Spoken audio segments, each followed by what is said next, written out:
meeting for the Western Riverside Council of Governments. We're going to start with our roll call, so would you please mark if you're here to vote?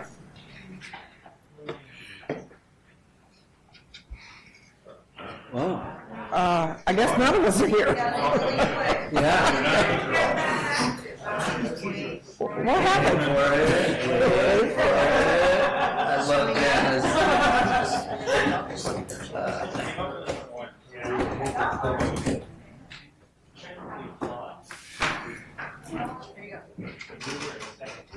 Okay.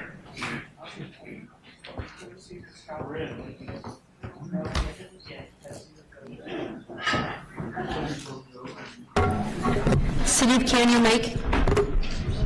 Working on it. You gotta vote yes, Jordan.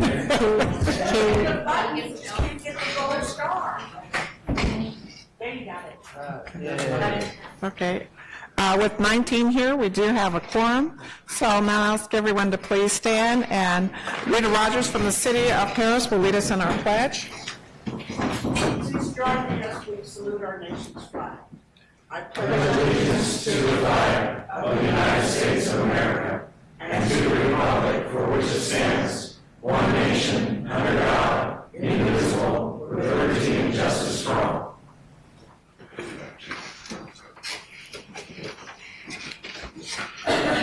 Do we have any public comment? I have no requests. Okay, do we have anyone in the audience who'd like to have public comment? Seeing none, we'll move to our minutes. Are there any questions or comments on the minutes? Seeing none, we have a motion by the City of Lake Elsinore, seconded by the City of San Jacinto. Please vote.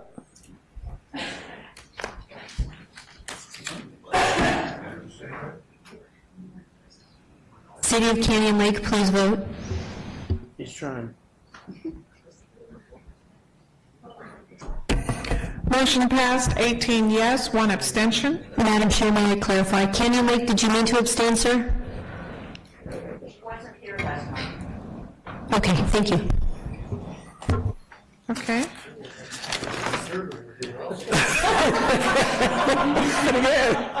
Are you paying her union wage? No.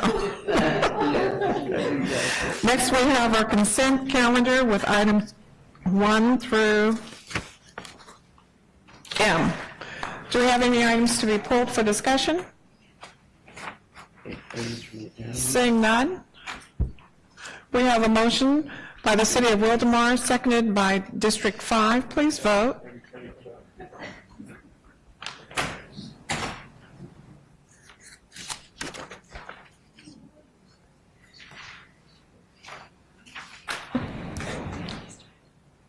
City of Eastville, please vote.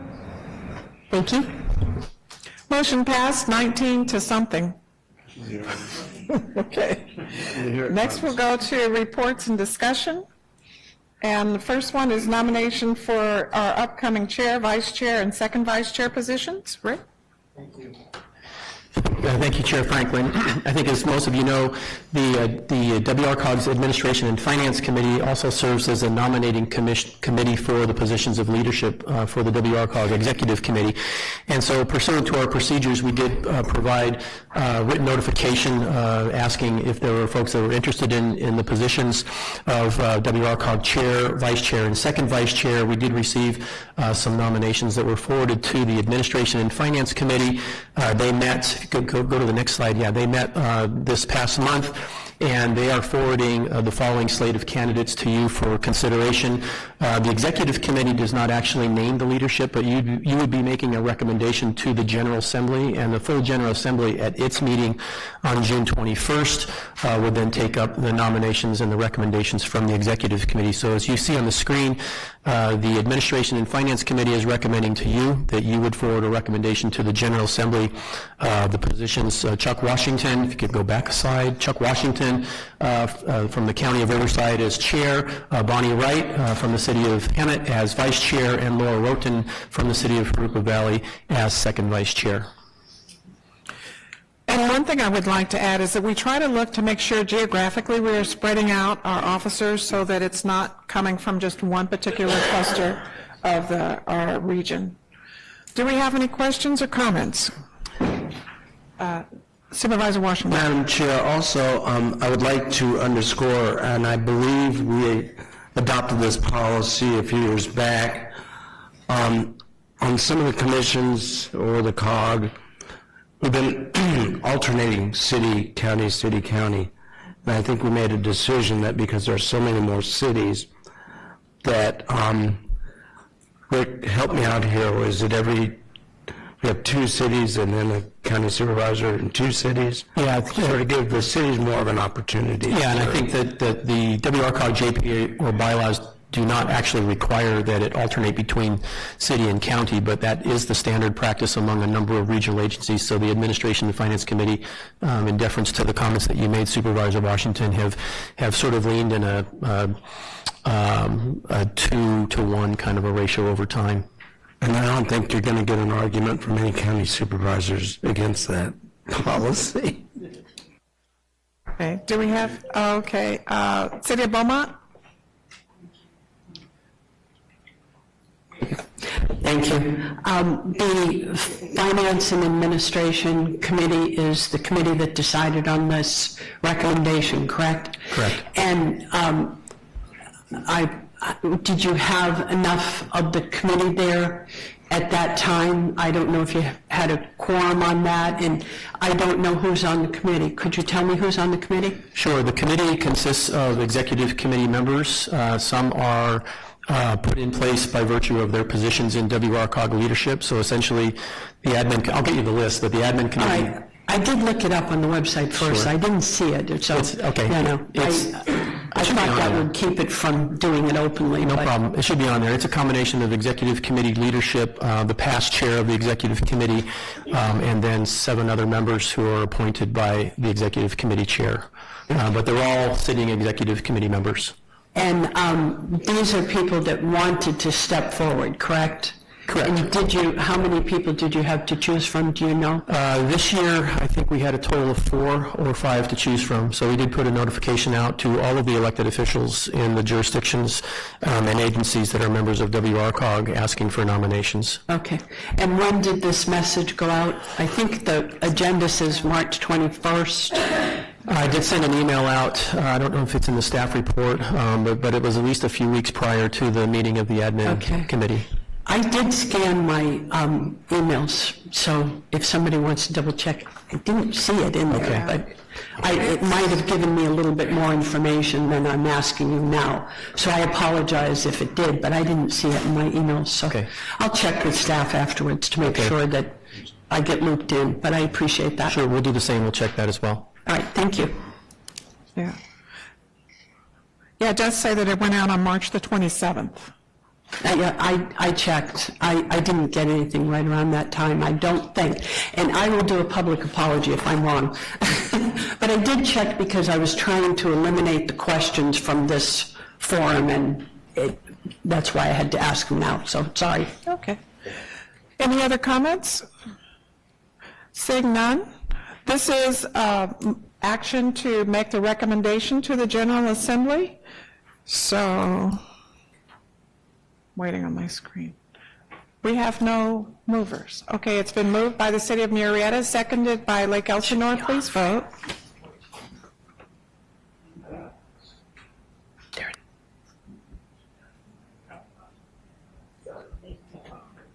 Motion passed 20-0 to move this to the General Assembly.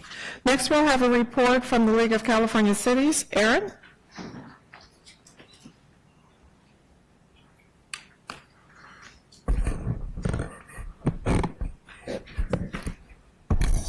Good afternoon. Thank you for having me today. First off, I want to say that we have our next division meeting coming up next Monday, May 14th. It's being hosted by the City of Palm Springs. If you haven't RSVP'd, please get your RSVPs in. Our program is going to be a little bit different, but we're going to have some software engineers that are going to talk about some software that you can use to look at your pension liabilities and do some better planning when you look at potential raises for your public safety employees. If you're projecting out some of your costs, if you're making payments, it will help with that. And the City of Corona is actually utilizing this software, just starting to utilize it, so they'll kind of tee it up for all of you and then talk talk about the software as a tool. So I think it will be really interesting. I think it could be beneficial, so I want to encourage you all to come to that. The governor's May revised budget will be released on Friday at about 10 a.m., so expect an update for us on that. I know we have an ask out to get some additional funding for some emergency safety services, but a lot of people have their hands out, so not really sure how that will play out. I know I've talked about this in the past, but I wanted to walk you through it a little bit more in detail. The California Business Roundtable has an initiative that they're gathering signatures on, and they have started to turn in these signatures. And it's really important that you all look at this, because if you just look from the top line, it basically says it would require a 2/3 vote for tax increases, but there's a lot more to this initiative, and just bear with me, I want to spend a little time on it. So in addition to the 2/3 vote for any sort of tax increase, which would include a general purpose tax, it would require now 2/3 rather than a majority vote. It also relates to fees that cities impose. This is why I think it's really important that you look at it. So basically, it's going to require a 2/3 vote of your council to impose a fee, to extend a fee, and once you have a fee in place, there is an ability for the voters to do a referendum. So 5% of the voters that are affected by this fee could then overturn the fee, and you'd have to go then to the voters, so you'd have to put it on the ballot. So really important that you look at this. If you annex additional property within your city and you need to do some fees to cover services, you'd have to have a 2/3 vote as well on that. So please make sure you're looking at this. I've been sending the information out, but it's really important that you're paying attention, because it's likely going to be on the November ballot. It's a lot of our partners that we work with that are sponsoring this, so we're trying to encourage them to potentially pull it back. It's very unlikely that they will, but this is something that you're going to really need to do education on in your communities, because if you can't cover your fees and your services, how are you supposed to, have the money go everywhere? It also, It's retroactive back to January. Yes, retroactive back to January 1st. That's passed this coming November. Right, or if you have a ballot initiative to raise a sales tax or to do something different, it would be retroactive. So if you don't meet that threshold, then you'll basically either have to go to court to litigate it, or it won't apply.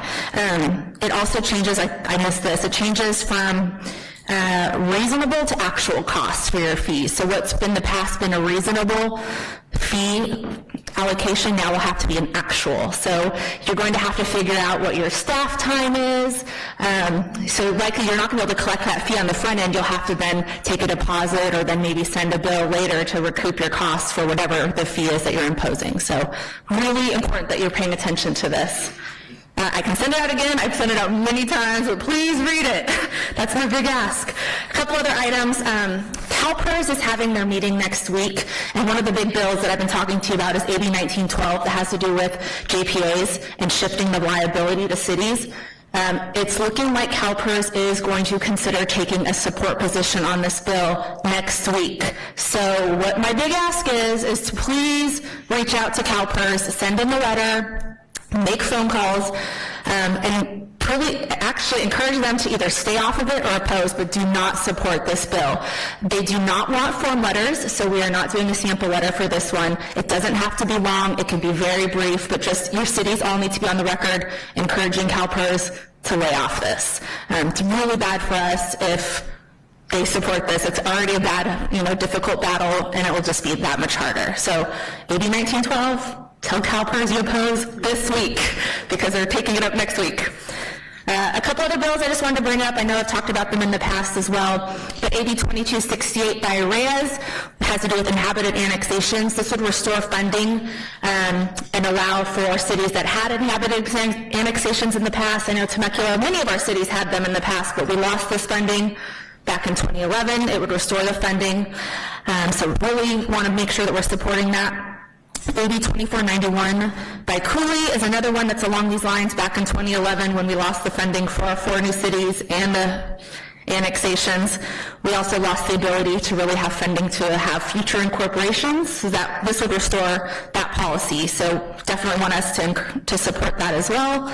And then AB 2123, I think you'll probably hear about it a little bit later, but this is by Cervantes. It would allow some additional time if your city is choosing to go to districts. So right now you get 90 days. This would give you another 90 days, so 180 days total if you're agreeing to switch to districts.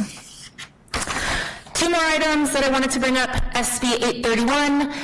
This has to do with accessory dwelling units. It's in Senate appropriations right now, but basically it would allow for any accessory dwelling unit to be built on any home property. You won't be able to impose fees to recover those, no impact fees, no connection fees, no capacity charges. So we're concerned that people will be able to build these units on any property that they may have and then rent them out, VRBO, Airbnb, and you're not going to be able to really do anything about it to cover your costs. And then SB 828 requires local jurisdictions to accommodate 200% of RENA. Definitely think you should all get on the record to oppose this one. We haven't taken an official stance, but we will be very soon, so we will be opposing it, so we'll have a sample letter. It also, and under this, I know you're looking at me, Debbie, so I'm just going to clarify a little bit more. So it requires local jurisdictions to accommodate 200% of RENA, and it won't certify your housing element, which means that you won't qualify for some of the SB2 funds that are expected to come out that are already allocated in the proposed budgets for this year. So if your housing, the bond money dedicated to your cities, you wouldn't qualify unless you're meeting that 200%. So definitely a bad bill. Lastly, AB 1749, I know I've brought this one up in the past. This has to do with workers' compensation for your off-duty peace officers. This is in response to the Las Vegas shootings. Basically what this bill currently would say is any officer that responds to any incident anywhere in the world would qualify for workers' comp. We're hoping to get this amended and have it much more narrow, so maybe it would be our state and a neighboring state, but not in Europe, for example. Definitely a difficult bill, but you should be looking at this one and sending in opposed letters and asking for those amendments. With that, I'd be happy to take any questions. I know this is a lot, but thank you. This is just a brief amount of what's going through the legislature right now. They're very busy, but I appreciate your time. Thank you. Any questions? Seeing none, thank you. Give us something to think about. Okay, next we'll have our fiscal year 2018-19 agency draft budget. Ernest. Thank you, Madam Chair, members of the Executive Committee. My name is Ernie Reyna. I'm the Chief Financial Officer for WRCOG. Today, I'll be introducing the budgets, 18-19 budget. I have Andrew Ruiz here, who is my accounting manager. He's going to take you through the slides. But before we do that, I just want to let you know that this is actually our fourth stop with the budget itself. We've been to the various committees, including the Finance Directors Committee on April 26th. We've taken their comments down, their whatever they had for us. So in the next round, when this comes back to this body, we'll be asking for an approval then. So this is just a high-level overview of what the budget will entail. So with that, I'll go ahead and give it over to Andrew Ruiz. Thank you, Ernie. Good afternoon. My name is Andrew Ruiz, Program Manager, here to talk today about the fiscal year 18-19 budget. Here at WRCOG, we have four departments: administration, which operates our admin services, fiscal and government relations programs; transportation, which operates the TUMF, grant writing, clean cities, and transportation planning programs; energy, which operates the Payson residential programs, the streetlights and CCA program, and the SoCal Edison and SoGas partnerships; and finally, our environment department, which operates our solid waste, used oil, and litter programs. The administration department includes all general admin expenses that aren't a part of any particular program, such as the salaries of fiscal and admin services staff, as well as audit, legal, bank, IT, and miscellaneous consulting fees. Since administration's only revenue source is member dues, the other three departments are charged overhead to make up the difference needed in administration. Also included in administration is government relations, which will continue to operate the Beyond Fellowship and Experience programs with previously allocated carryover funds. Overall, the administration budget's total departmental revenue, overhead, and carryover funds total to $6.7 million with matching expenditures. In transportation, this year, TUMP has collected a little under $37 million with 3 months left, so we anticipate to hit about $45 million in TUMP collections this year, so we've budgeted $45 million for fiscal year 18-19. Overall, transportation departmental revenues are $47.2 million, with expenditures equaling $42.8 million. The difference in revenues and expenditures is due to the TUMP project reimbursement anticipated to be lower than the actual revenues received next fiscal year. The Energy Department, which has operated the PACE programs over the last several years, has seen a decline in revenues and volumes in its largest PACE program, the California Hero Program. Some of the reasons for this could be market saturation, other PACE providers entering the market, creating competition, and legislative tightening of consumer protections. WRCOG anticipates the California Hero Program to bring in approximately $4 million in gross revenue this fiscal year, and we've budgeted for a 25% decrease for next fiscal year, which would bring the revenues to about $3 million for the California Hero Program. We're also working on bringing in additional PACE providers for fiscal year 18-19, and we anticipate growth in the PACE commercial market next year. At the end of this current fiscal year, WRCOG anticipates $1 million in carryover revenues, which will be recommended to use to fund the CCA's budget for fiscal year 18-19. The Regional Streetlight Program continues to move forward and will be self-sustaining in fiscal year 18-19. Marietta was the first city to finalize all of their documents, and we anticipate a few more jurisdictions to finalize their docs before the end of the year. Overall, the Energy Department's budget is balanced, with total departmental revenues totaling $5.4 million and expenditures totaling $5.2.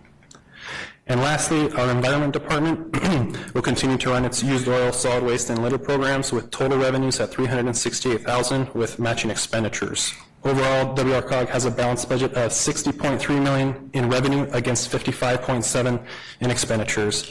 As already mentioned, this is the first go-round of the budget. The Finance Directors was the last committee to vet our budget. This item is a receive and final, but for the final go-around, we will be requesting an action. That's the end of my presentation, and I'd be happy to answer any questions. Thank you. Any questions? Saying none, good job. Thank you. Thank you. Next, we'll have an update on the California Voter Rights Act update. Casey? Thank you, Madam Chair, member of the committee. Casey Daly, Director of Energy and Environmental Programs. I'm here just to tee up a presentation. A few months ago at Executive Committee, there was some discussion around the California Voting Rights Act, specifically the push that many of you all have seen to go towards districts. And so in response to the discussion, we reached out to WRCOG General Counsel Best and Krieger, and I'd like to introduce Thomas Rice, who's associate with Best and Krieger, who's going to walk through everything you wanted to and probably didn't want to know about the Voting Rights Act. Thomas? Thank you, Casey. Okay. Honourable Chair, members of the committee, this is normally an hour-long presentation. You'll be very pleased to, I see Rick shaking his head. You'll be very pleased to know I've cut this down significantly for you today. My name is Thomas Rice with Best and Krieger. I've helped a number of cities through this process, and as Casey mentioned, I understand you have some questions. I want to go through a quick summary. Some of you may not have been through the process, so I want to give you a quick basics kind of on it, and then some options. So here's what I'm going to be covering. I'm going to cover the law, why you see more cities transitioning to by-district elections in recent years, some of the recent legislation that has been adopted and has been supported by the League, how that's helped cities and how it's created some of the incentives for cities to transition in some ways, some of the proposed legislation that's out there right now, and then also the options for your consideration. I want to go through some terminology first of all, just to make sure we're all on the same page. An at-large election is one where all the candidates within a jurisdiction can live anywhere within the jurisdiction, and all the voters within the jurisdiction vote for all candidates. A by-district election is one where the jurisdiction is divided into districts, and candidates must reside within the specific district for which they're seeking election, and only the voters within that district can vote for those candidates. Finally, from districts is something you hear suggested usually when these things come down the pipeline.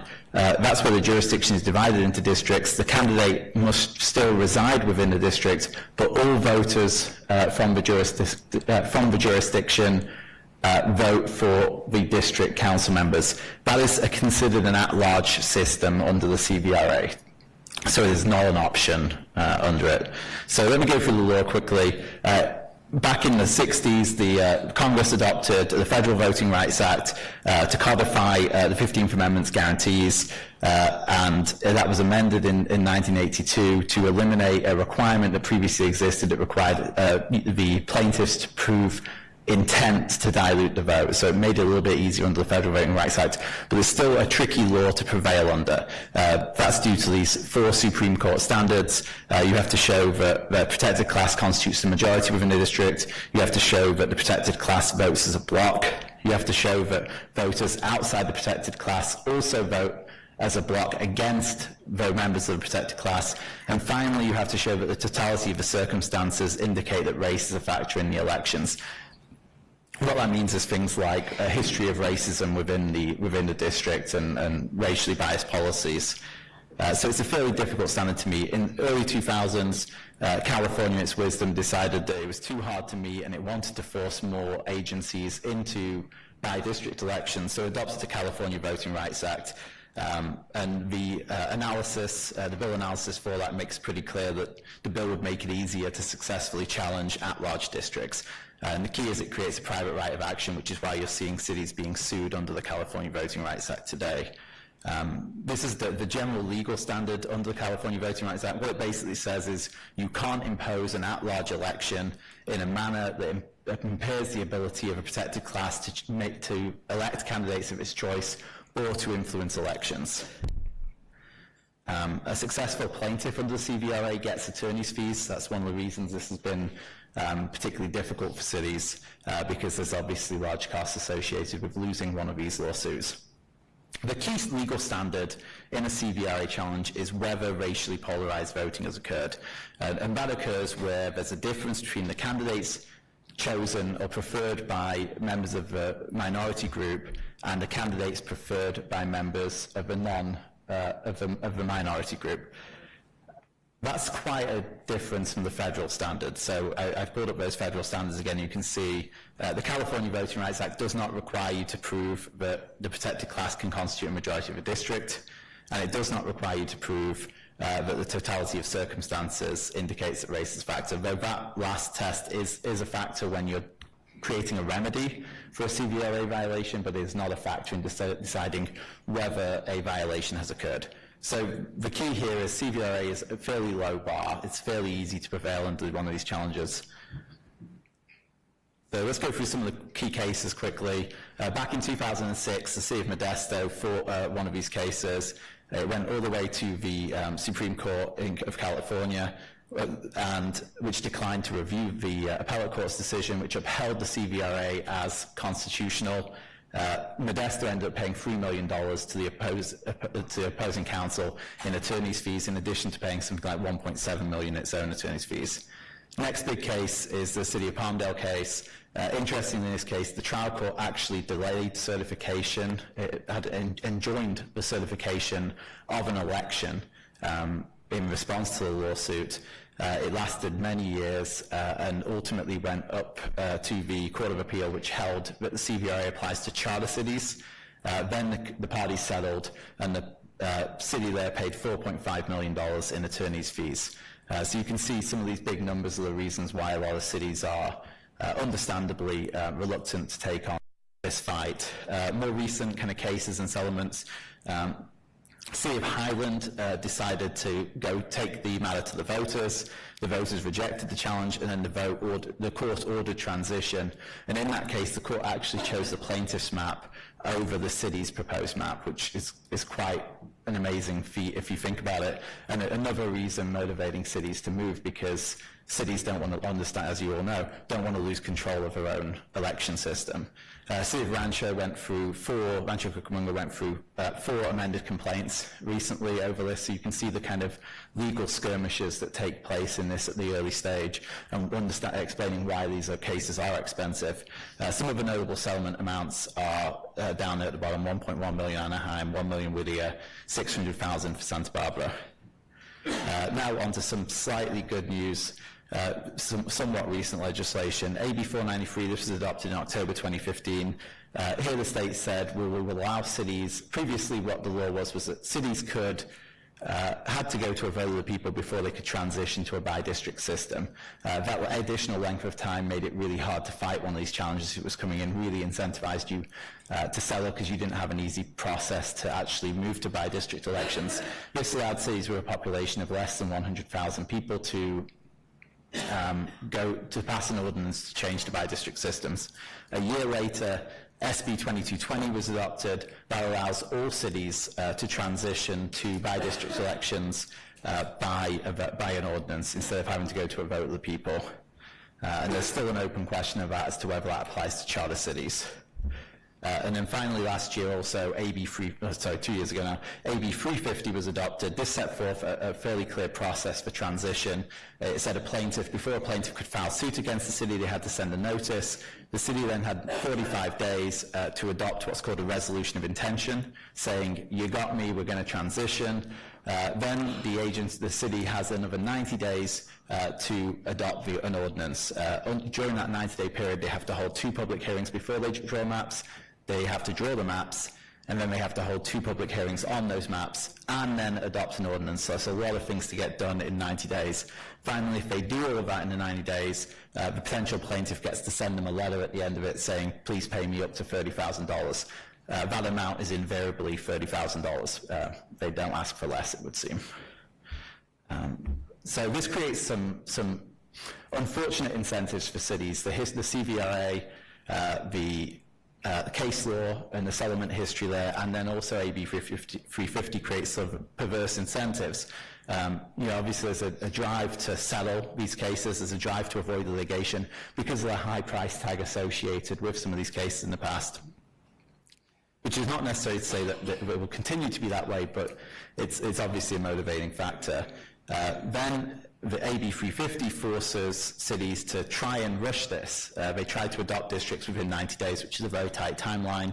I think we can all imagine that the best districts probably aren't drawn on such a tight timeline when you've got in that 90-day period, you've got to hold those 2 public hearings, draw maps, and you've got another 2 public hearings and the adoption of an ordinance before you're safe. So the time period for public comment and public involvement is significantly reduced, which is harmful to the process, in my opinion. And then the $30,000 cap, while it's a significant amount for some agencies, it discourages litigation because you'd much rather get out and pay 30 grand than possibly face a lawsuit and pay what could be millions, or much more if you even fail to meet the deadlines under AB 350. So there's a real incentive, and that's why cities and city attorneys are really pushing towards transitioning here. So we have some proposed legislation that was mentioned earlier today, AB 2123.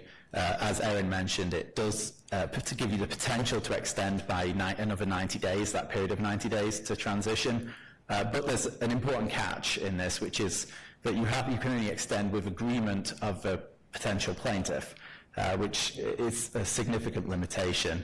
And even then, if the agreement occurs within the 6 months prior to the next election, there's some additional hurdles you need to jump through, and it imposes a requirement on public agencies to post the schedule of public hearings on their website, which most public agencies follow anyway when they go through these processes. But the 90 days, it's a significant catch that you have to have the agreement with the potential plaintiff. And in my experience at least, if a potential plaintiff who sends that letter is willing, you can come up with that agreement anyway. So it's of limited value, but it's something, and it's what the league can offer right now. But it leaves us with a situation where we have an unfortunate law which has significant consequences for cities in the electoral process, for cities throughout the state, and considering what options you might have as a body.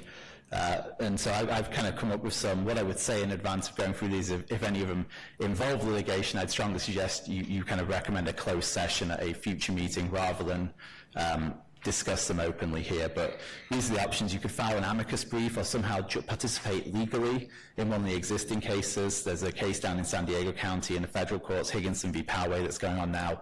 They lost at the district court, and they're going up to the Ninth Circuit. The challenges against the law, that is, and I expect them to lose at the Ninth Circuit also.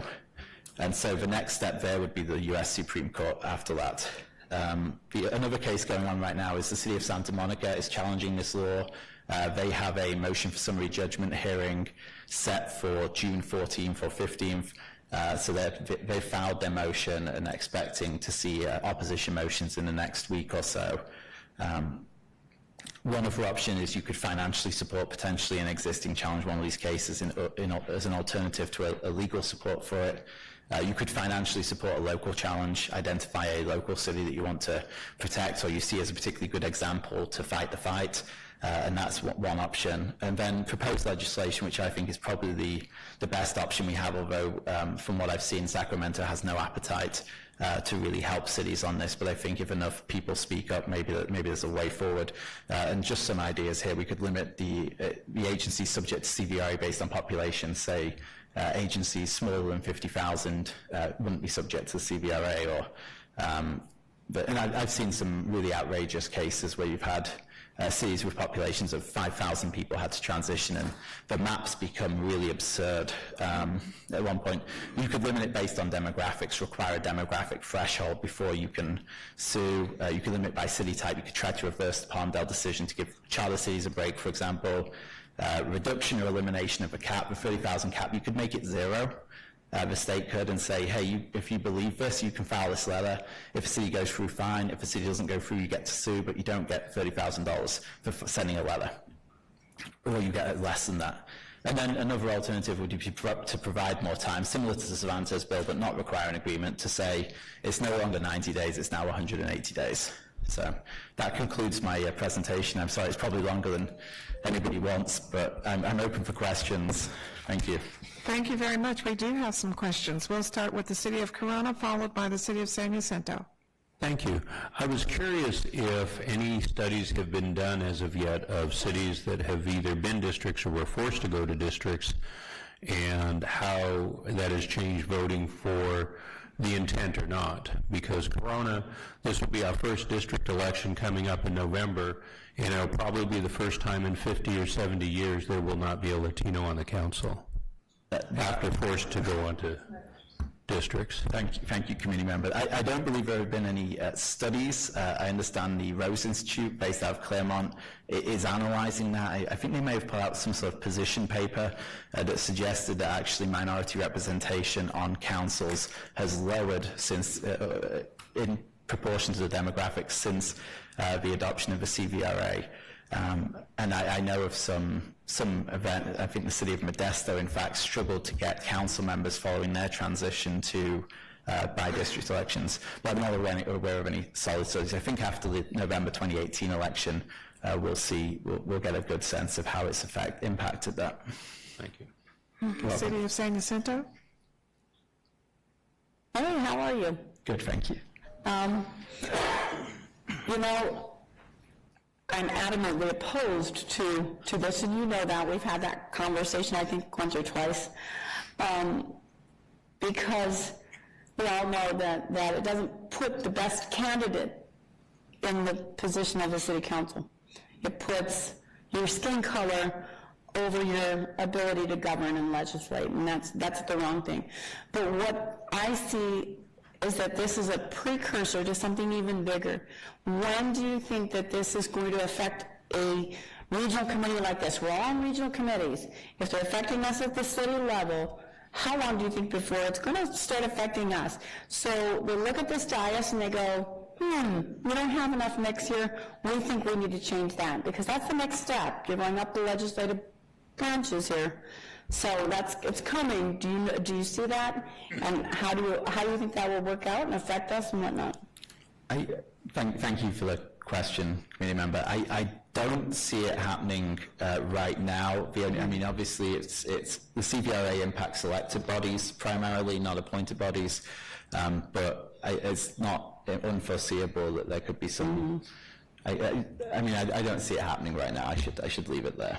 Yeah, but as legislators, we're the ones that have to look forward to this and go, hey, where is this going to go and how far is it going to go up? Because the reality is, most of us have worked very hard to earn these positions, to earn positions as elected officials, and we've come up from regular citizens and being, basically blind to what's really going on, because most citizens don't really take the time to find out in their own communities what goes on, to be going into council races where we're no longer looking at the quality of the candidate but the color of their skin, and that's a bad move.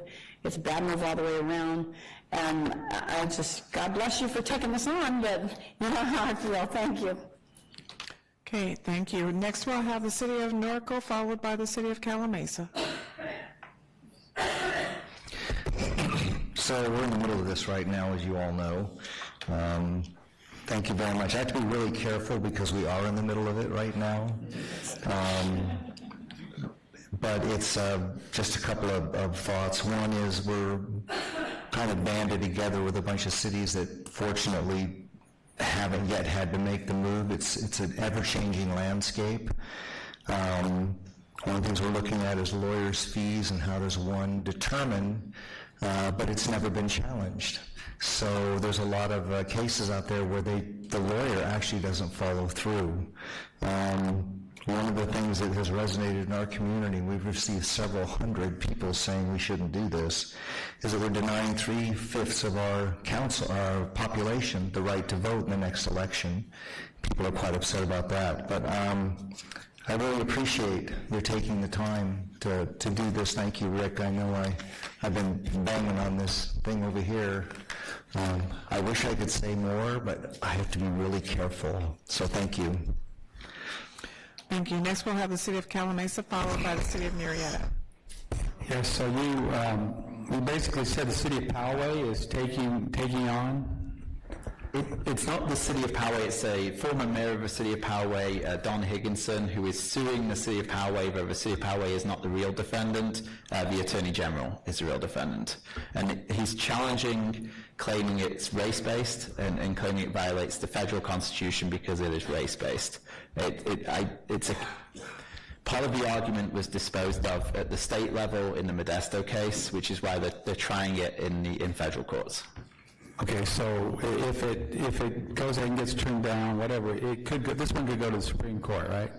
Yes, it could. I think that's where they're aiming. At every step of the way, they've come into the court, they've sought injunctive relief initially, worked their way to a defeat in the trial court, and now they appear to be trying the same strategy with the Ninth Circuit, where they immediately filed looking for injunctive relief to prevent the law being, the districts being imposed. They lost that motion, or I don't know if they've lost yet, but I fully expect them to lose at the Ninth Circuit, and then they will appeal to the Supreme Court, which, as you likely know, the number of cases the Supreme Court takes is very few, so there's a high chance that the case never gets to the Supreme Court, but that's the best bet for a Supreme Court case on the CVRA. Actually, I'd say with the number of agencies that have been affected in the last couple of years, this one has a very good chance of making it to Supreme Court in the largest state in the nation and affecting a whole lot of agencies. You mentioned that there was an agency as small as 5,000 people population. What was that? It's a city. It was a city, actually of transition, it's fine. The city of Big Bear Lake, 5,500, I believe, is the population, and they transitioned to a 5-council member by district election. God, I'm so jealous. Wow.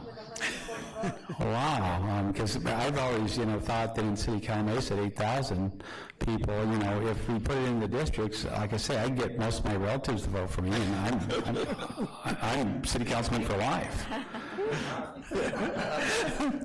But then again, I'm also Hispanic, so I would love to take that to the Supreme Court. Okay, next we'll have the City of Murrieta, followed by San Jacinto, and then Jurupa Valley. Almost got the wrong microphone there. We just went through this, and we're about to have our first district election. And I can already see how bad this is for a community like ours. When they did the process, they did the analysis of what our makeup is, and we're, we have like a 28% minority Latino vote, and various percentages of other minority votes, but they're all dispersed throughout the community. And so when they did the regression analysis on this, And what it came down to was the line is almost flat, but it's almost flat. It's not flat. And if it's not flat, then you're going to lose.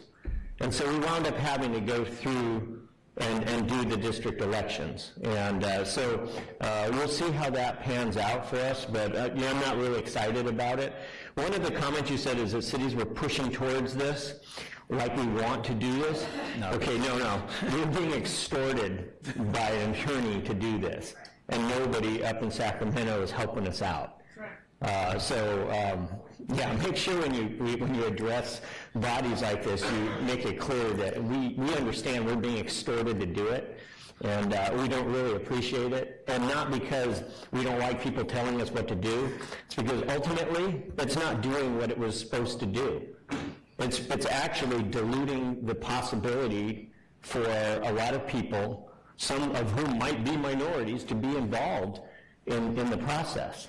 And so if it's not accomplishing that, then and it was meant to do that, then the only other reason it's there is for one lawyer to run around and sue everybody and make money. And somebody's not fixing it. And I think that's what our angst is as a community. And we did look at all the options as far as filing various things, but in the end, you're risking millions of dollars. And we're just not in a position to do that. So anyway, that was my comment on it. Thanks. Thank you for the comments. I didn't mean to suggest that I think cities are happy about this in any way, shape, or form. You're just checking to see if we were paying attention. Apparently.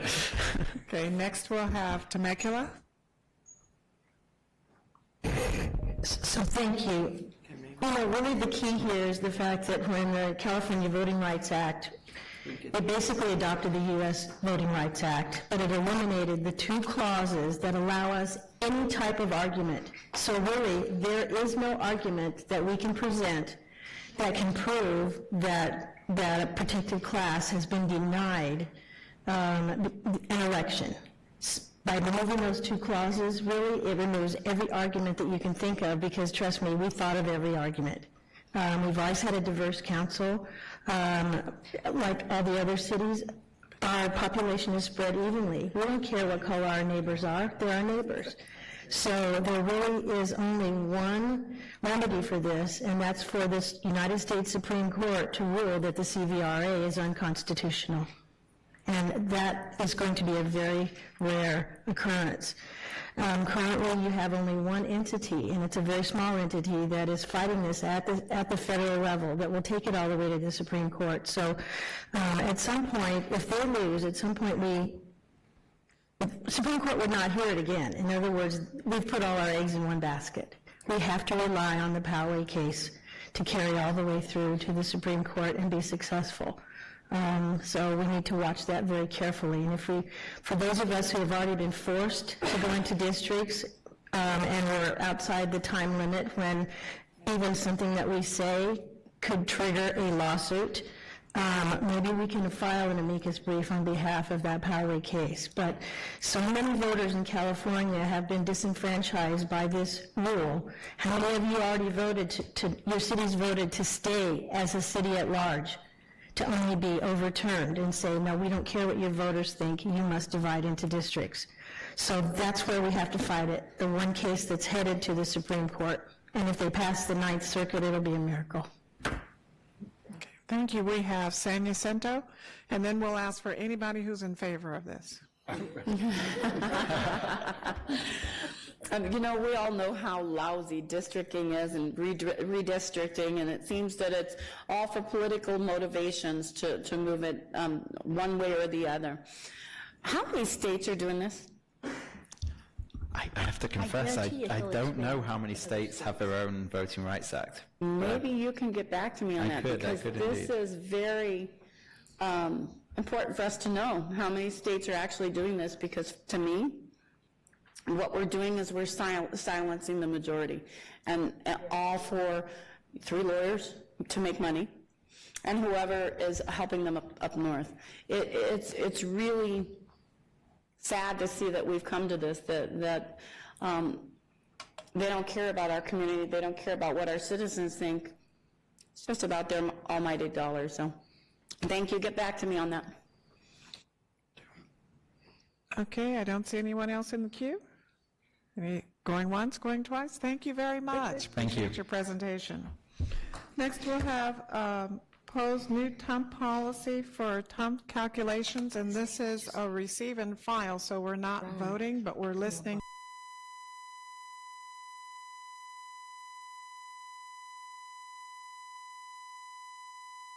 I've told Supervisor Washington I'm here to tell you a story. We're bringing forward an item that it may sound very mundane to you, but it's actually very important to us. And it's the idea of who's going to be doing calculations for a project's obligations under TUMP. What currently happens is, and we have a flow chart that shows you this, a developer comes to the city, says, what's our TUMP fee? The city tells them, a developer pays the fee to the city.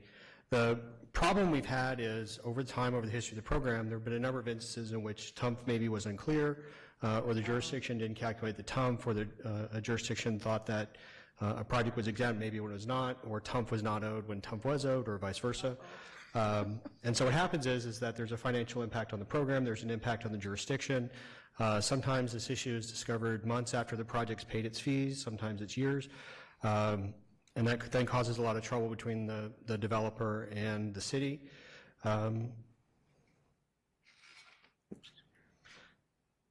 So obviously we understand that this can be challenging for our members. Many of you have staffing challenges. There is staff turnover. And so we wanted to take an interim step initially, and about a year ago we passed a provision in the admin plan that says if your staff comes and asks us a question and we verify the fee calculation, then there's no, we can't come back and say, oh, we were wrong. And so we've since then received a number of verifications, requests for verification. The problem is that we have found that this does not seem to solve all of our issues, and in particular, what we have found is that in many instances we are getting recurring questions either from jurisdictions, from developers, and vice versa. And so I wanted to show you of this is a real-world example of something that's happened in the past week. So the developer asked a member agency with the TUMP obligation. The city asked us. We went back to the city, who went back to the developer. So that's round one, and then round two. Well, round three was the developer had a question, so he then went back to the member agency, who then asked us again. And so round four is we went back to the city to tell them, and then we went back to told the developer, and then we finally just told the developer what the fee was. So this process is actually not that uncommon, and we did an audit of the transportation staff and found that Daniel Ramirez, who's our staff analyst, spends upwards of 20 to 30 hours a week simply asking, answering TUMP questions on a recurring basis. So what we're proposing is a more straightforward process. Rather than, we'd like to explore the ability for WRCOG to do the calculations for developers instead of requiring the cities to do so. We're talking about this is what happens on a regular basis instead of moving to this. So we looked at 4 different options, and we also looked at what are some examples of how other agencies calculate their fees. Option 1 is WRCOG takes full responsibility for all fee calculations and exemption. Option 2 is the calculations are simply done for non-residential fees and exemptions. Option 3 is it's only specialized uses, and then option 4 would be WRCOG staff simply verifies the exemptions. Option 1, a couple of points, is this means the fees would be calculated consistently throughout the region for everyone. When a fee is calculated incorrectly to the benefit of a developer, we're obligated to provide them with a refund. Since the inception of the program, we've provided almost $20 million in refunds. That would come down.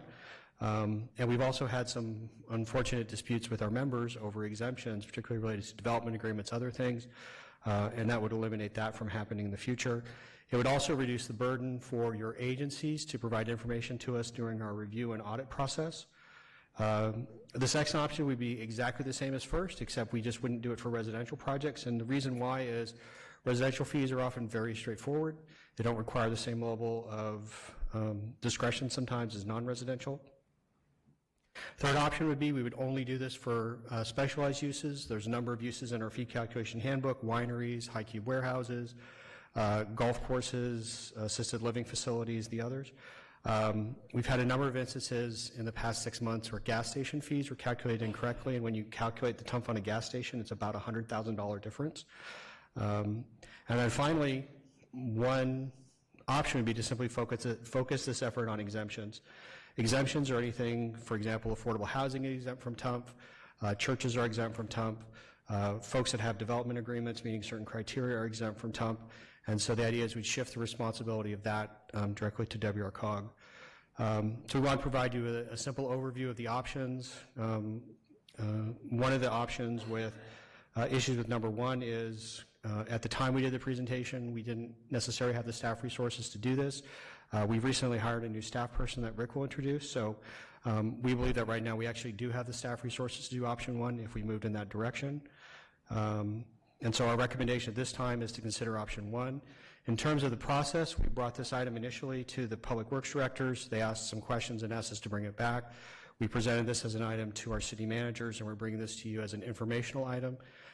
If we were to adopt this policy, it will have to go through all our committees. We're going to start with our Public Works directors and present this again to them on their upcoming meeting on Thursday, followed by our city managers, and we'll be bringing this back to you. I would say that a couple of items is we're going to follow a process that's already in place for a number of special districts, for school districts. If you go to pay fee to a school district, in many instances, you're paying directly to the school district. You don't pay the city. You don't ask the city to calculate your fee. And in fact, what happens is in the city of Corona, they have a form. You want to go pull building permits, you take that form to the school district and say, here's my project, here's all the information, what's my fee? They verify it, you bring it back to their city, and you mark the fee as paid. So we're proposing to take a similar instance, and it should reduce the issues related to your cities. I would also add that to do this, we are likely to have to make a few minor amendments to our administrative plan, which have to be brought back to you. So this is presented as a receive and file item. I'm happy to answer any questions, but stay tuned for any further action. Okay. Oh, and then one of the questions you might ask is about appeals. And so I just wanted to bring to everyone's attention, there's a set appeals process already in the administrative plan. If someone disagrees with the TUMP assessment, they're allowed to appeal that to the executive director. If they do not receive a favorable outcome from that person, which includes a city or a developer, is allowed to then appeal that to the Admin and Finance Committee, and then following that, they're allowed to appeal that to the Executive Committee. We had a TUMP appeal related to the, I believe, the Flabob Airport in Yurupa Valley, I think about a year ago. So we do occasionally hear appeals. So that process would stay in place, and we don't anticipate that process changing.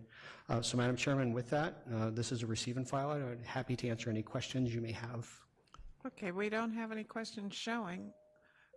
Excuse me. Okay, we'll have the City of Beaumont followed by the City of Calamasa. Surprise. City of Beaumont. I really read through this, Chris, in great detail, and I appreciate you very much spending so much time with me when I met with you. I realize it's receive and file, so with respect to that, there just are a number of things, concerns, that I want to at least make sure I bring forward early enough that somebody can get back to me or we can have some sort of a dialogue on it. The City of Beaumont really wants to be the Eagle Scout on transparency and making sure that we do the right thing. And probably a lot of these pitfalls that have fallen before, many of them we may even be responsible for some of the circling back and too much dialogue and too much. But I have a number of concerns about it. Let's just say option one. Basically, we have staff that is targeted, and we've added staff, and we've added software, and we've added processes so that we can calculate our TUMP fees better than we have in the past. So I'm concerned with trying to improve processes by shifting over the responsibility of all the calculations to WRCOG. Not because I don't think you'll probably do a good job of it. I actually think we'll do a good job of it going forward. But because we pay for the staff to do it now. And if we shift this all over in option one, and I'm just going to leave this on record as a big concern of mine, if we shift this over to option one, you have to go hire staff to do this, because according to your own matrix, you really don't have the current resources. So if you shift over and take this on, you may be able to improve the process, but you're putting in a lot of staff to do it. And then our dues go up and our costs go up, and we already have that. So for you to, and you're doing your budget now, et cetera, and when is this going to take place, and it's going to increase your budget, et cetera. So there's a lot of issues behind it. So I actually don't think that receive and file is the best approach to this particular one. I think it's actually much more involved than that, because it's a huge shift in direction at this point. But I do support, and I really do want to improve those loops, all those crazy loops that you put on there. Nobody should go through that. You shouldn't go through it, we shouldn't go through it, and developers shouldn't go through it. Now, I did put a call into staff, and I said, if you want to improve the process, I'm not sure hiring staff and shifting responsibility is the way to go out of the gate. What I did volunteer is, we're in the mire of doing it right now, improving every communication that we can have and every level of transparency that we can have with WRCOG on everything that we do. And we would love to get rid of any single point of conflict between the two agencies. So use this as a pilot project to get every one of these problems addressed. But I'm not sure such a huge budget shift at this point and such a change in direction is a receive and file. I have great concerns about that. And to me, I like option 3 the best, because avoiding calculation errors and these issues, that's a process issues. It's not should not be a huge administrative fix. That just means that we need to work together as a team to improve the process. Let me give you a small example, what we were talking about in the city. To better comply with your monthly audit, which we want to do the best job in the world that we can to comply with that. We want to do the best job in the world to comply with that. So we talked about having some sort of a report on our end. Let's just say, small problem, but a lot of conflict maybe. We want to have a report on our end where we have to put at the end of the report signing and certification from our staff that whatever numbers we turn over to you are absolutely the best of the ability. And we want you to demand every single detail that you need in that report and every single supplemental document. So that's where you improve a process rather than to throw it over the wall, add a lot of staff. Potentially then we're sitting here 2 years from now and saying, we need to increase dues. Why? We don't have enough resources to do all this work. We're already set up to the resources to do it. Make us do it better. Okay. So let me answer a variety of questions. I'd be happy to meet up. I believe this would be worthy of a follow-on conversation, but just let me highlight a couple of items. It's our typical practice to bring important items first to the board simply for your information. It's a receive and file item because we're not asking you to take any action at this time. This will be brought to our public works directors to take action, and they will have a say. It will be brought to our technical advisory committee, our city managers, and they will have a say. It will then, after they have had their say, it will be brought to you for any action. So at this point, that's why this is not an action item. This is an information item. So we believe it's important to tell you about things before we're asked to we just spring it on you. In terms of the process, I can tell you that we spend a lot of time answering the same question over and over again, and we've tried a lot of different ways, putting information on our website, meeting with developers, and it just seems to continue to be a problem. It's been a problem in the 2.5 years I've been here. It was a problem beforehand, and the cost of the program, I'm not understanding, is in the millions of dollars. When we have a significant TUP dispute with the jurisdiction, it's a lot of Steve's time. And I love Steve, I love working with Steve, but I have to pay Steve. Steve doesn't do this for free. So the cost of the program, and so in terms of staffing, the TUMP program is actually self-funded directly from TUMP. Member dues do not pay for any of TUMP's time. So we're allowed to keep 4% of all TUMP revenues for the internal staff. At this point, historically, we spent less than that. So it may be that we have to spend a slightly higher percentage of that. That would be an issue we undertake as it brings forward. But the bottom line is, this has been a problem. We've tried a number of ways to fix it. We think this is a way to fix it. However, you will have the final say on what we do. And after we've asked our public works directors to take formal action, we've asked our city managers to take formal action, we will come back to you and we will tell you what they said. And then you all will take the final action. And if the preponderance of you say no, we still want our staff to do it, and option 2, option 3, option 4, that's what we'll do. So, but I think you had a number of other questions, and I'd be happy to meet with you. Well, I did. First of all, I'm sorry if it implied that I thought you were going to take action. I just viewed it that if I don't give you input now on the options and my concern for the options, I'm just kind of afraid it'll go too far forward, and then Beaumont's trying to stick another stick in the wheels of WRCOG again.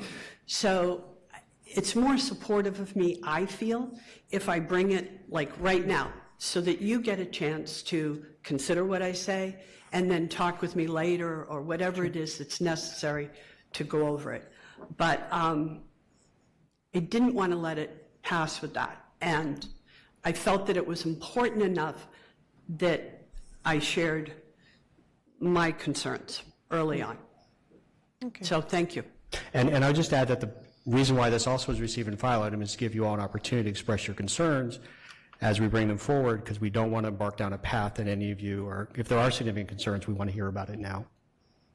Okay, thank you. And we do appreciate the discussion. I know there's a couple others that still have questions. Did Calamasa change your mind? No. Oh. Just had a simple question. You put up there on some of the options about credit agreements. Now, are you thinking of getting rid of credit agreements, or those have to come in directly to WRCOG first? In other words, if a developer is thinking of doing a credit agreement with that particular city, then are you saying it would be much better if they came to WRCOG first? So we already have a process to verify all credit agreements. What we're asking is, instead of your city staff verifying there's a credit agreement, the developer would simply come to us. We've had a number of instances in where a project is sold or transferred, they don't know they have a credit agreement. We would just be a central repository for that. Okay, thanks. Okay. District 3? Chris, I'm sorry that I ever accused you of being long-winded. I will try not to be as much. Okay. Do you mind sharing your presentation with everybody so they can have a chance to talk with their staffs about it? And Absolutely. I would just encourage everyone to talk. If you have concerns, talk with your public works directors as well as your city manager so that they have your input before they have their discussion, and then we're all hopefully on the same page by the time it gets back to us. City of Murrieta? Thank you. I just wanted to pipe in because I've had the perspective of being on this since the TUMP program was invented, and watching the city evolve over the years and dealing with a lot of the problems that the fee collection and the confusion and all of that has concerned. Our staff, over the years, I've had to deal with very upset development community people. I've had to deal with staff people that just didn't understand all of the different parts of this. It's like they're a middleman that doesn't quite know how to handle all the different nuances of the TUMP fees. Whenever you have a program, and if you leave it the way it is when you put it in at the very beginning, and you don't let it evolve and you don't change it when things aren't working right, then you have a program that's eventually going to fail. And I think that's what Chris is trying to do here, is he's trying to introduce some ways that we can do things a little better. There is nothing here that is going to circumvent our ability from a staff perspective to be involved in the TUMP fees and the collections and whatever deals we have to make. And I appreciate that you are letting us know that this is going to be going through, because it's a discussion that we can have with our staffs about where they're at. From a perspective of having to hire staff specifically for this, we don't do that. We just have to have staff. This is just part of the stuff that they have to do in addition to all the other stuff. So whatever savings we get from that as a community by not having to have more people brought on specifically to do this, that's a bonus. And the TUMP program itself is absorbing those costs. I actually look forward to having the discussion with all of the different groups and at all of the different levels before we have it back up here again to ferret out the best way to deliver this program and to run this program. And I think that's all that they're trying to do here, is find those issues that have been bugging people for a while and change them so that the program runs a lot more smoothly for everybody, not just us, not just the cities, but the customers as well. So that's all I have a comment on. Thank you. Okay, thank you, Kelly. Beaumont? Thank you. Let me clarify a couple of points. Because I want to bring issues to the forefront that I need to make comments on, it does not mean that I'm naive and that I don't understand the concepts of how TUMP works. We're not going to run out and hire staff to fill our TUMP needs within the city of Beaumont. My point was, we already have staff. They're on the payroll. That's what we're required to do. We need to have that level of intelligence perfected within the city of Beaumont and within all your cities. You have to be able to have a clear answer. You just do. Otherwise, you lose credibility. My reason for raising this is because if it's very clear in the matrix, I didn't misunderstand it. If this responsibility gets shifted, then you will have to hire staff for WRCOG to do this. So usually when you fix a process, you get a task team and you fix a process. You get together and you brainstorm where all the critical steps are where the process breaks. I've run hardware and software engineer departments in Fortune 1000 companies. I know how to improve a process, and I'm not that naive. However, you look at improving the process first before you carry hidden costs that are up later. So my concern is legitimate, and I will leave it on the table, that if this is a process that should be improved, then it should be all hands on deck to do that. It should not necessarily be, let's increase overhead and let's increase staff if it's a process problem. If it's a total resource problem, then yes, you do have to get there. But let's look at improving the process first in a better way than we have before. And that's part of the evolution. When a process begins from the beginning and you take it forward a decade, yes, you have to improve it. And it should be a dynamic approval process improvement that takes place over the years. 10 years later, you don't just go, whoops, you do it right along, and you keep retooling. And I'm in support of whatever it is you need to do, Chris. Thank you. Okay, thank you. As I mentioned earlier, this is going to go back, as Chris has also said, this is going to go back to public works directors as well as city managers. So hopefully every city that has questions or concerns will take it to their staff and discuss it with them before it comes back to us. And I'm also happy to meet with any of you, if you, your city manager, your public works director, maybe your community development director, if anyone would like to have meetings scheduled, because we've also found that TUMP issues tend to cut across departments. Sometimes it's your administrative services manager, in the case of like Elsinore.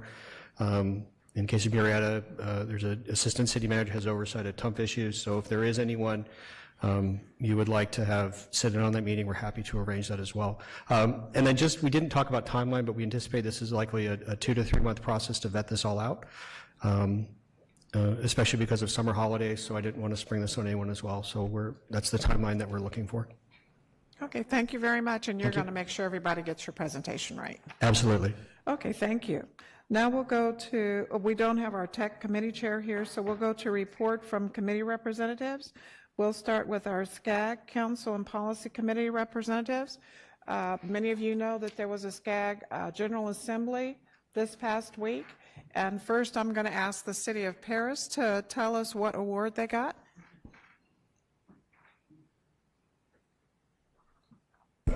We received an award for our Live Well Paris campaign. We keep being recognized for our campaign that we started about 6 years ago, so we're very happy with that award. Thank you. And congratulations. Next, I'll ask if there was anyone else at the conference who would like to make any comments. Really excited.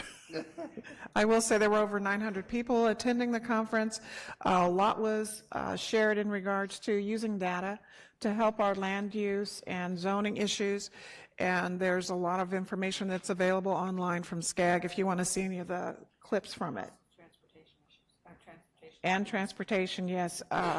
One presentation was specifically in regards to SB1, but I'm sure if you go to the SCAG website, you'll be able to get an update on that information. AQMD, Ben? Sure. So last month I was here, I described a rule, was the indirect source rule, and that rule did pass at AQMD. So this is a rule that, it's not a rule yet, I'm sorry, that they passed to move forward to the rulemaking process. They separated ports, warehouses, homes, and other sectors, and only went forward really on indirect source rules for warehouses. So if you have warehouses in your community, this is a rule that could eventually apply to you. Marion was there with me as well. Both Marion and I did not vote for this to move forward. And so there was a pretty good write-up in the LA Times over the weekend about this. You might want to review it, especially if you have a lot of warehouses in your jurisdictions. So, thank you. Okay, thank you. Brian, anything from CalCog? No. Okay, then a report from our executive director. Thank you. Just a few things to report. First, wanted to mention that the website for the proposed community choice aggregation program for Western Riverside County is up online. We did provide some notification to the executive committee members last week. It's westerncommunityenergy.com. One thing that we're particularly interested in is under the support tab on the right there are a number of FAQs which staff has videotaped, and so you have video responses to some of the most frequently asked questions about CCA. So we think that you and your constituents would find that of real interest as we dig a little bit deeper into the pros and cons of community choice aggregation programs. Secondly, wanted to mention that this Friday, a number of you, along with us and representatives from the county, RCTC, and I believe RTA, will be traveling up north to view the autonomous vehicle testing facility. This is a tour that's being graciously hosted by the Contra Costa Transportation Authority. Chris has worked really hard with those folks to put this together. We're pleased that those of you that are coming will be joining us. That will be occurring on Friday, May 11th. I think we have about 30 or so folks that will be attending on this WRCOG day up north.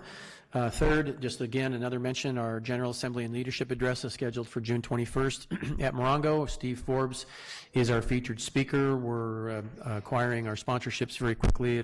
I'm sure it'll be a sellout, a sellout as it has been in past years. And then fourth, wanted to mention that the Regional Streetlight Program, which is getting ready to launch, has already received its first award. This is from the Government Technology and the AT&T Special Districts Program in the Technology Innovations Operations category. So we're real pleased to receive an award for that. And then lastly, I wanted to introduce one of our two new staff. Jessica May is in the audience. Jessica, if you could stand up. Jessica is filling a void that we've had in the TUMP program for about 2 years. So her first day is today, and so she's still with us. So we're proud of that so far. And then also wanted to announce that with the Streetlight program getting ready to launch, we also hired another staff. He's actually out in the field today on his first day. His name is Daniel Sotero. Some of you may recall he was one of the fellows in the WRCOG Fellowship Program. So we've essentially hired one of our own, and we're real pleased to have him on board, and he started today. So with that, that concludes my comments. Thank you. Do we have any items for future agendas? Yes, ma'am. Seeing none, do we have any Supervisor Washington? I'm slow. Okay. Aaron brought up the subject of CalPERS, and I was hoping maybe there might be a general presentation Mr. Executive Director, that could be presented. Over the last several weeks, we at the county have learned, specifically the Board of Supervisors has learned that some of the assumptions we had been making from some time ago about the employer side of the contribution to CalPERS has significantly changed over the last several years.